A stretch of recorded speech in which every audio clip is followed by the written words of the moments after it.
Buenas tardes, estudiantes. Para el día de hoy tenemos entonces el tercer laboratorio, el de medidas experimentales. Tenemos como objetivo general pues aprender a medir algunas magnitudes, ¿sí?, utilizando diferentes instrumentos de medida y pues especificando las incertidumbres que aprendimos a realizar en el primer laboratorio. Como objetivos específicos tenemos entonces determinar experimentalmente el tiempo de reacción de una persona, determinar experimentalmente el valor de pi con su incertidumbre y determinar experimentalmente el valor de la aceleración de la gravedad. Los materiales, la regla, el link que necesitamos para el péndulo, para nuestra práctica de gravedad de la Tierra, cinta, cronómetro y 3 objetos circulares de diferente diámetro. Acá aparece entonces una teoría corta de lo que son los instrumentos de medición. Recuerden que pues ustedes deben amplificar lo que es esta parte conceptual, digámoslo así, evidenciar correctamente lo que es un instrumento de medición y pues estos instrumentos de medición para qué sirven, para qué nos sirven a nosotros en la vida diaria, para qué los utilizamos.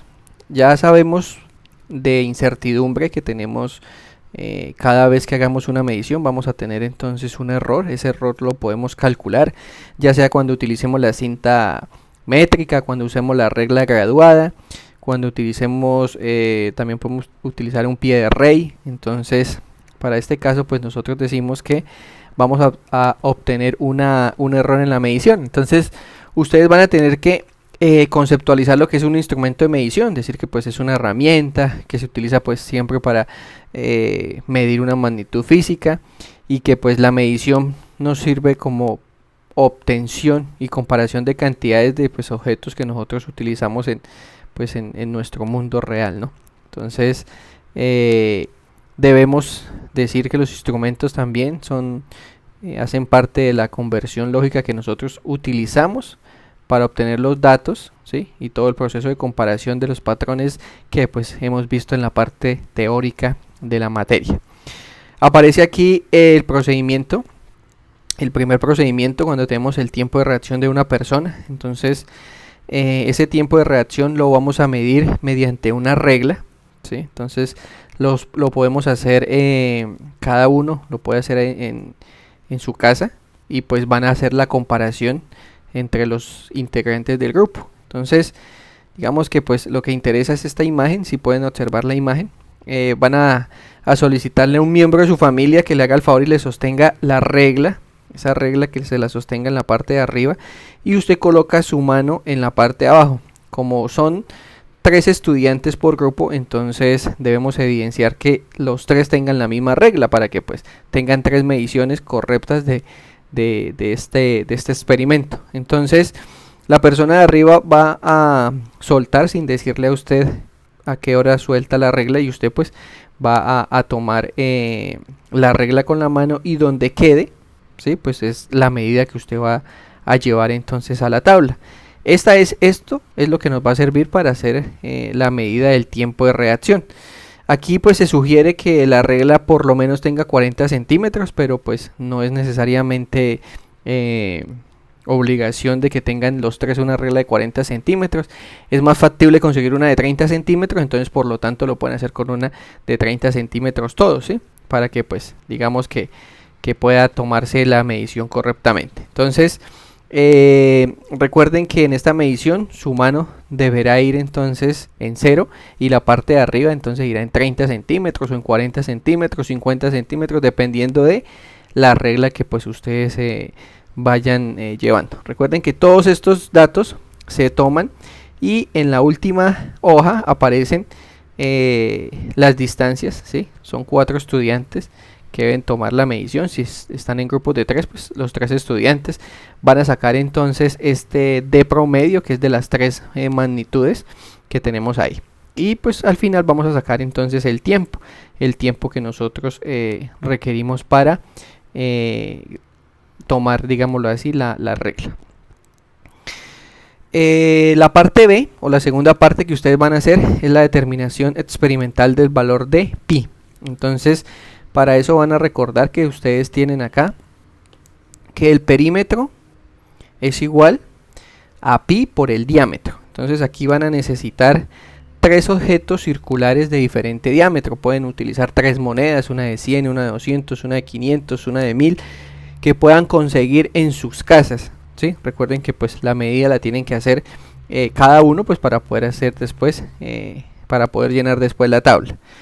Van a medir entonces el perímetro, entonces con la cinta métrica. Lo que van a hacer es que toman la moneda. Es más fácil con monedas porque pues los 3 pueden conseguir una moneda, pero pues digamos que también se podría hacer con platos, o se puede hacer con otra ¿qué? Con otro objeto, pero que todos lo tengan. Entonces, para medir el perímetro toman la cinta métrica y alrededor de la moneda toman la medición, ¿sí? Entonces aquí está la cinta métrica. Entonces digamos aquí midió 5 centímetros, ¿sí? Entonces ese sería el perímetro, ¿sí? Y para el diámetro, este sería P, que es el perímetro, y para el diámetro entonces lo miden desde un borde hasta el otro borde, ¿sí? Este sería entonces el diámetro. Tendrían entonces el perímetro y el diámetro, entonces podrían decir que pi va a ser igual a ¿qué? Al perímetro sobre el diámetro. Y con eso entonces pueden calcular de forma experimental el valor de pi, ¿sí? Para los 3 diferentes objetos que ustedes tengan. Y esto también entonces, ¿sí? Recordamos acá tenemos la medida para que lo haga cada uno de los estudiantes, así como aparece ahí, ¿no? Estudiante 1, estudiante 2, estudiante 3, van a sacar el promedio para la pequeña, la mediana y la grande. Yo les digo que monedas porque pues es como más sencillo con monedas, pero pues ustedes en grupo pues deciden en cuál. Entonces ya tenemos nuestra tabla número 1, cómo la llenamos, cómo llenamos nuestra tabla número 2 y pues iríamos a el péndulo. Entonces para el péndulo, entonces tenemos que el péndulo es un dispositivo que me permite encontrar una oscilación, calcular una oscilación, y con esta oscilación podemos calcular entonces mediante la ecuación de periodo la aceleración de la gravedad. Entonces aparece que es un cuerpo, digámoslo así, que con una masa, aquí como aparece en el dibujo tenemos una masa, una longitud, una cuerda que es de longitud medida, ¿sí? 1 metro, 2 metros, pero la cuerda no se le considera la masa. Aparte de eso, la cuerda es inextensible. Entonces así formamos nuestro péndulo. Aparece aquí la ecuación de periodo, es importante que la tengan en cuenta. Recuerden que si elevamos al cuadrado nos queda el periodo al cuadrado, es equivalente a 4pi al cuadrado y L sobre G, ¿sí? Entonces esta G es la que nosotros necesitamos, que es la aceleración de la gravedad. Van a calcular con la simulación, con el applet, van a calcular el periodo, y la longitud pues la vamos a tener ahí, ¿sí? Entonces tendríamos nuestra ecuación. Con esta ecuación entonces es que vamos a trabajar con la ecuación de periodo.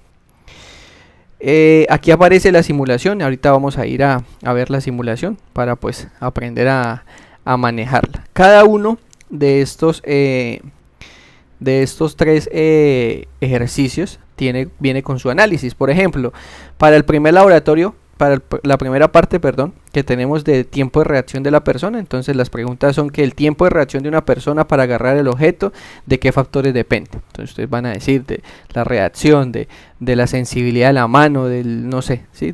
Todas esas cosas las tienen que anotar ahí.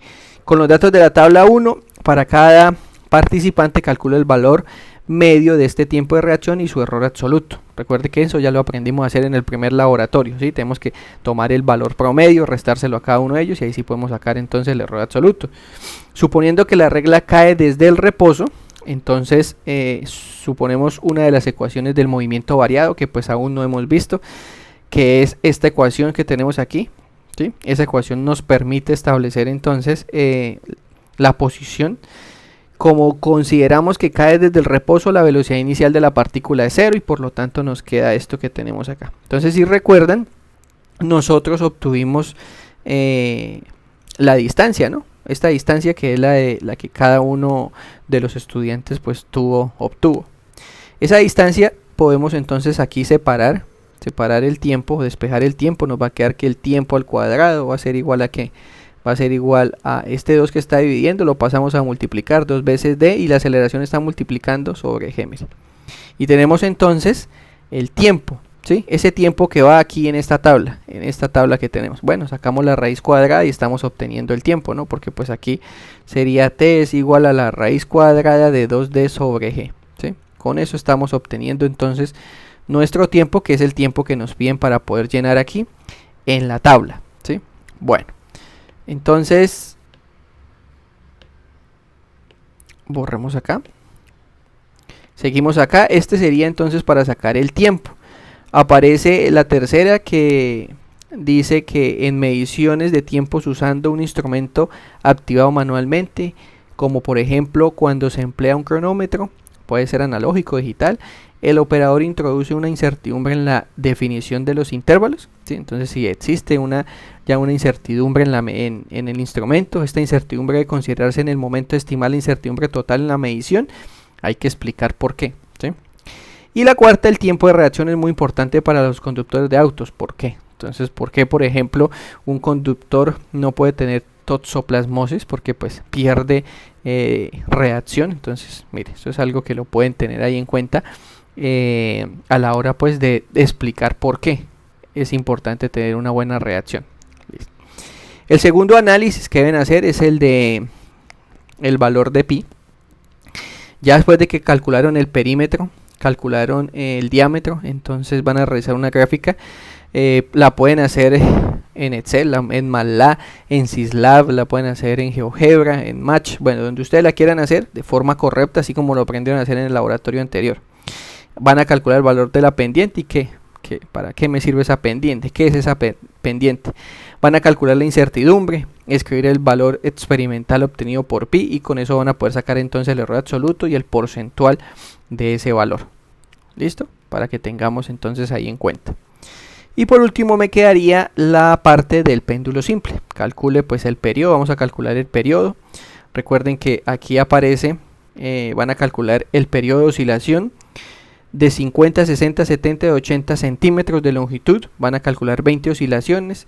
Este periodo que tenemos aquí, ¿sí? Van a ser entonces, el periodo van a ser las 20 oscilaciones en el tiempo que pues se gaste, que ahorita pues les voy a enseñar a manejar la simulación. Entonces con esto sacamos este tiempo y pues el tiempo que nos dé aquí pues lo elevamos al cuadrado acá. Simple y llanamente es eso. Entonces acá seguimos con el análisis del péndulo. Dice linealice la gráfica anterior. Vamos a linealizarla elevando al cuadrado. Por eso se eleva ahí al cuadrado. Encuentre la pendiente de esa gráfica linealizada. ¿Qué representa la pendiente? ¿Qué fuentes de error aparecen en la determinación de la aceleración de la gravedad? Porque pues de todos modos, aunque es una simulación, ¿cuál error entonces puede hablarse? Si se puede hablar de un error cualitativo o cuantitativo, ¿cuál es? Y si sería una buena idea aumentar el valor de número de oscilaciones para minimizar el error cometido al medir el periodo del péndulo y por qué, ¿sí? Esos son entonces cada uno de los análisis. Recuerden que la bibliografía, las guías del laboratorio no son referencias bibliográficas, por lo tanto ustedes deben hacer la consulta de pues esta parte teórica que pues además es muy corta.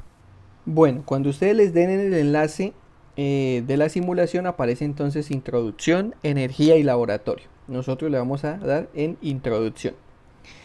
Lo primero que tenemos que tener aquí es que vamos a llevar la longitud en la parte derecha. En la parte superior aparece que la debemos llevar a 50, ¿sí? 50 centímetros. 50 centímetros es la inicial. La masa la vamos a dejar quieta, la aceleración de la gravedad pues está en la tierra y no le vamos a colocar ninguna fricción. Dice que el ángulo debe ser menor de 10, o sea que lo vamos a dejar en 10 en el tope. Y vamos a correr entonces el cronómetro aquí a la parte derecha. ¿Qué es una oscilación? Una oscilación es que la masa va a su otro punto de equilibrio y se devuelve. Digamos que entonces esto que acabó de hacer la masa es una oscilación. Esa oscilación entonces nos va a permitir poder calcular el tiempo. Según la tabla que aparece en las guías, nosotros vamos a hacer 20 oscilaciones. Entonces vamos a iniciar el proceso haciendo 20 oscilaciones. Entonces acomodamos de nuevo acá, que el ángulo esté en 10, aparece ahí efectivamente en 10. Y iniciamos en lento e iniciamos al mismo tiempo con el cronómetro. Entonces vamos a decir, tenemos una oscilación, 2, 3, 4, 5, 6, 7, 8, 9, 10, 11, 12, 13, 14, 15, 16, 17, 18, 19 y 20, ¿sí? Entonces, si se dieron cuenta, una oscilación es ir y venir. Eso es lo que nosotros tomamos. 20 oscilaciones. Entonces, según esto, 20 oscilaciones nos da 28.39. Entonces vamos en la calculadora. 28.39 y lo vamos a dividir entre 20 oscilaciones. Eso me da 1.4195. Ese 1.4195 es el que ustedes van a colocar después de llenar las 20 oscilaciones. Aparecen las 20 oscilaciones y aparece entonces el valor del periodo. ¿Qué es el periodo? El tiempo total sobre el número de oscilaciones. Y ese lo debemos elevar al cuadrado, ¿no? Recuerden. Entonces sería 1.4195 al cuadrado. Eso nos daría 2,0149. Eso serían entonces, esa es la última columna que nosotros llenamos ahí en la tabla. Con esto entonces lo hicimos para una longitud de 50 metros. Ya sabemos entonces cómo calcularlo. Ahora lo vamos a llevar también a 60. ¿Sí? A 60. Le damos iniciar también. Hacemos lo mismo. Tomamos entonces el tiempo. Después entonces lo hacemos a 70. A 70. Iniciamos entonces. Bueno, acá tenemos que iniciar desde 10. Lo tenemos acá. Iniciamos entonces el mismo. Calculamos el tiempo de oscilación. Y finalmente lo hacemos para una longitud de 80 metros. ¿Sí? 80 centímetros. Eso es lo que tenemos que tener ahí en cuenta. Entonces con eso podemos calcular este tiempo y podemos graficar, que es lo que nos pide la guía del laboratorio.